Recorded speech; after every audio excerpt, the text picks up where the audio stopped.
Did you order a hit on him? Of course not, please. In November 2012, Greg Fall, the neighbor 2 doors down from McAfee's beachside compound, was found murdered. Fall's family said it happened the night after Fall allegedly poisoned McAfee's dogs. Authorities wanted McAfee for questioning, but McAfee wasn't interested. He melted away into the jungle, and we headed to Belize. When we say we're going to talk tomorrow, does that mean face-to-face? He then fled to Guatemala, where he sat, sort of, for an interview.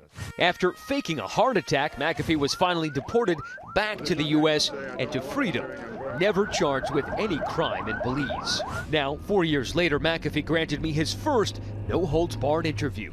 I flew to meet him in Tennessee, where he lives quietly with his new wife and a small arsenal.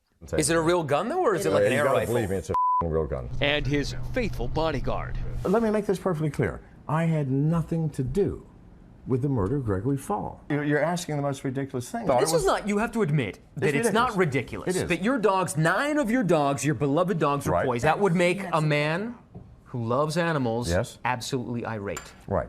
It would be enough to make a man who loves his dogs willing to kill, some would say. When we tried to drill down more on Belize, McAfee got up. You're walking out on this. Yes, because you have not kept your word. There had been no preconditions to the interview, and eventually he sat back down, ready to talk about McAfee 2.0. In this parody video from 2013, he disavowed the antivirus program that made him rich.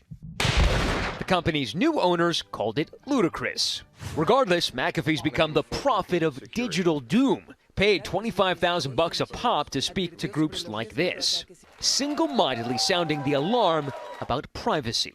Our freedoms are being restricted, our security is being eroded, and we have no more privacy. If we lose privacy, we will lose civilization. Perhaps the only constant in his life. Are you a madman? Are you paranoid? Are you an entrepreneur? All of the above. Now, it's hard to square the versions of McAfee, the courtly Southern gentleman who's accused of murdering a neighbor. But I'll tell you this, he loves to put an arm around people, and he is undoubtedly charming. But the truth with McAfee is very hard to pin down. He's just so slippery. And during the majority of the interview, he had an assault rifle? Yeah, it was a high-powered air rifle that shoots 9mm, just like right there on the bar. Okay, you got a lot to talk about tonight. And many more allegations New on this ones, 2020 fresh ones. tonight. Okay, hey Matt, thank you.